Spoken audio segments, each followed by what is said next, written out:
तुम्ही अजूनही गुंतवणूक सुरू केली नाहीये का? कारण वाटते की आधी पैसे जमा केले पाहिजे, मार्केट खाली आलं की सुरू करेल. पण एक साधा प्रश्न आहे. रोज 100 रुपये एस-आय-पी करणारा माणूस जास्त श्रीमंत होतो की परफेक्ट टायमिंगची वाट बघणारा?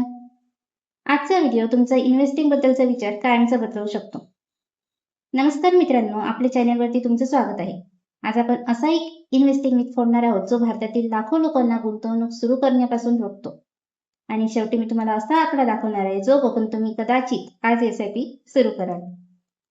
समजा दोन मित्र आहेत, राहुल आणि अमोल. राहुल म्हणतो माझ्याकडे फक्त 100 रुपये आहे आणि मी आजपासून एस-आय-पी सुरू करतोय.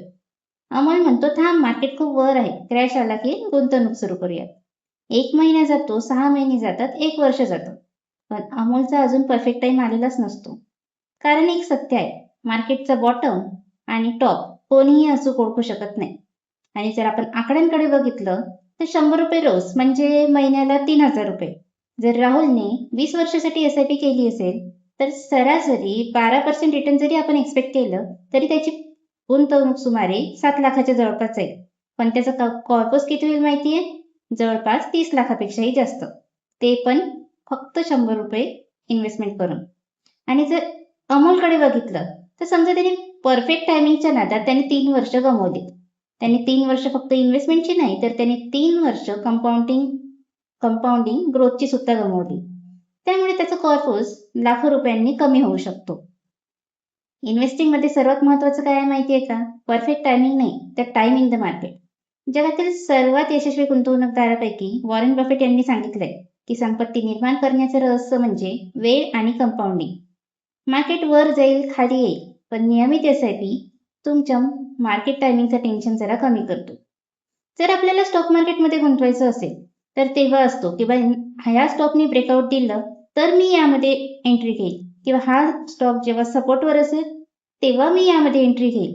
आपल्याला हेच जमत नाही किंवा आपल्याला थोडी रिस्क कमी करायची आहे, त्यासाठी आपण एस-आय-पी करतो. तर एस-आय-पी मध्ये जेव्हा तुम्ही एंट्री घेता, जर मार्केट वरती गेलं तर चांगलंच आहे, तुमचा कॉर्पस जमा होता होता तुमचा ग्रोथ पण तुम्हाला होताना दिसेल.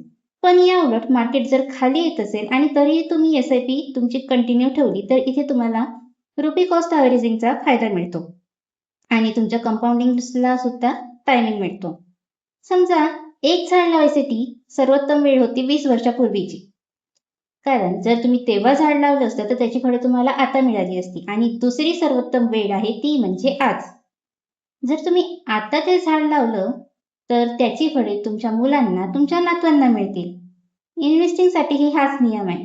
कारण उद्या, पुढचा महिना किंवा पुढचं वर्ष याची वाट बघता बघता वेळ निघून जाईल आणि एकदा गेलेली वेळ पुन्हा परत येत नाही. म्हणून प्रश्न हा नाही की मार्केटमध्ये गुंतवणूक कशी करायची, प्रश्न हा आहे की कंपाऊंडिंग किती लवकर सुरू करायची. 100 रुपये असो, 200 रुपये असो किंवा 500 रुपये असो, रक्कम छोटी असली तरी चालते, कारण सुरुवात मोठी असली पाहिजे. कारण परफेक्ट टाइमचा वेट करता करता त्यातून कोणी जिंकत नाही. पण जर तुम्ही टायमिंगचा वेट नाही बघितला आणि तुमची एस-आय-पी जर सुरू केली आणि ती कन्सिस्टंट ठेवली तर त्यातून तुम्ही नक्कीच जिंकू शकता. तुमची एस-आय-पी किती आहे? तुम्ही अजूनही सुरुवात केली आहे की नाही केली हे कमेंटमध्ये सांगा. आणि अशाच फायनान्स, म्युच्युअल फंड किंवा ट्रेडिंग बद्दलच्या मराठी व्हिडिओसाठी तुम्ही चॅनलला सबस्क्राईब करा. भेटूया पुढच्या व्हिडिओमध्ये. थँक्यू.